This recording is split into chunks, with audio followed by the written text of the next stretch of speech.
हजारों नहीं बल्कि लाखों साल पहले, जब ना कोई शहर था, ना गांव था, ना कोई खेती होती थी और ना ही कोई लिखित भाषा थी हमारे पास, तब धरती पर एक ऐसा मानव रहता था जिसे हम आदि मानव कहते हैं। और उस युग को पुरा पाषाण युग कहा जाता था। यानी कि जिस टाइम पे धरती पे आदि मानव रहते थे, उस टाइम को, उस युग को पुरा पाषाण युग कहा जाता था। चलते आगे बढ़ते हैं।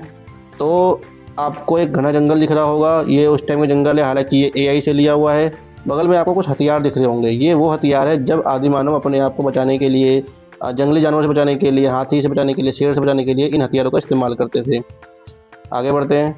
तो कहते हैं आवश्यकता ही आविष्कार की जननी है। पुरा पाषाण युग के मनुष्य के पास कोई धातु तो थी नहीं, उसने पत्थर को तोड़कर फोड़कर नुकीला बनाया और उससे औजार तैयार किया। उसी में से एक है हाथ कुल्हाड़ी। आपके स्क्रीन में दिख रहा होगा हाथ कुल्हाड़ी। यह उस टाइम में सबसे प्रसिद्ध हथियार था। ये बादाम के आकार का था और दोनों तरफ से घिसकर धारदार बनाया जाता था।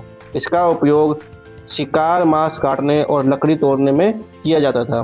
भारत में ऐसे औजार सोहन घाटी और नर्मदा घाटी में मिले हैं। चलिए आगे बढ़ते हैं। दूसरे नंबर पे आता है क्लीवर।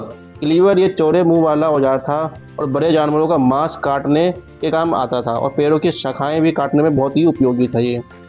थर्ड नंबर पे आता है स्क्रैपर। स्क्रैपर जानवरों की खाल साफ करने के लिए और खाल से कपड़े या तांबू जैसी चीज़ें बनाई जाती थी। तकनीक की क्रांति। एक दिन शायद बिजली गिरी होगी, जंगल में आग लगी। आदि मानव ने देखा कि आग से जानवर डरते हैं, मांस पकने के बाद उसका स्वाद जो है बहुत बेहतर होता है। धीरे धीरे उसने पत्थरों को रगड़ कर चिंगारी निकालना सीख लिया और आग ने उनकी ज़िंदगी बदल दी।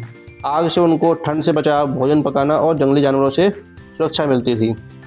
तकनीकी विकास के चरण। पुरा पाषाण युग को 3 भागों में बांटा जाता है। 3 भागों में पहला है निम्न पुरा पाषाण, जिसमें 3 बड़ी चीज़ें हुई। बड़े और भारी औजार मिले, हाथ कुल्हाड़ी प्रमुख हुई और जीवन पूरी तरह शिकार और संग्रह पर आधारित था। मध्य पुरा पाषाण, औजार छोटे और अधिक धारदार बने। फ्लैग तकनीक उन्होंने अपनाया और पत्थर के टुकड़े निकालकर औजार बनाया, जिसे फ्लैग तकनीक कहा गया। उत्तर पुरा पाषाण छोटे छोटे औजार, हड्डी और लकड़ी के औजार और गुफा चित्रकला की शुरुआत हुई। भारत में भीमटेक गुफाओं में ऐसे प्रमाण मिले हैं जहां आदि मानव ने दीवारों पर चित्र बनाए। विश्लेषण समझते हैं इसका। अब सवाल यह है कि इन औजारों का महत्व क्या था। तो देखिए, मानव मस्तिष्क का विकास।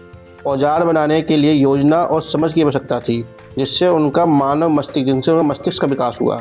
सामूहिक जीवन की शुरुआत। शिकार समूह में किया जाता था, जिससे सामूहिक जीवन की शुरुआत हुई। तकनीकी सोच का जन्म। एक पत्थर को बेहतर आकार देने की सोच ही भविष्य की सभ्यताओं की नींव रखी, जिससे उन्होंने आगे तक सोचने का जो है विश्लेषण करने का तरीका अपनाया। ये तकनीक आगे चलकर उनको ताम्र पाषाण, कांस्य और लौह युग तक पहुंची। तो यहाँ पे उन्होंने जो है एनालिसिस करना, विश्लेषण करना सीख लिया था और मस्तिष्क का यूज करना सीख लिया था और समूह में रहना सीख लिया था। तो निष्कर्ष क्या निकलता है? पुरा पाषाण युग के मनुष्य भले ही आज की दृष्टि में हम आदिम लगे, लेकिन वो असली वैज्ञानिक थे। उसने प्रकृति को समझा, पत्थर को हथियार बनाया, आग को नियंत्रित किया और मानव सभ्यता की नींव रखी। अगर वो पत्थर ना उठाता तो शायद आज हम स्मार्टफोन न पकड़ पाते। मिलते हैं नेक्स्ट वीडियो में, तब तक के लिए नमस्कार।